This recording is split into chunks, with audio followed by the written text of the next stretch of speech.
Hi, this is Noah at screenprintexchange.com, a free classified forum for screen printing equipment. I am going to be reviewing a Channellock 927 interior and exterior snap ring tool. I wish someone would make a good one for us, but without spending a ton of money. So this unit currently comes with different toolings for different ways to remove snap rings. So I have the straight ones going on right now. Currently, I bought this several years ago.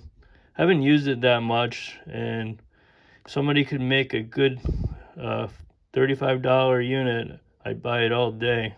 But this one is not functioning correct, so the next video will be repairing it. You can see it does not move. This moves.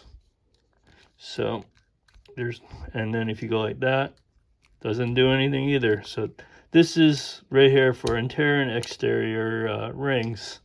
So pins don't work. So there's something going on in here and here. So typically these little pins break off. You can see one right here, but you can get a whole set of these for like $10, these pins. But yeah, so the next video will show it, repairs, and we'll get it working again, hopefully, or it'll become scrap metal. And I learned my lesson. Thank you.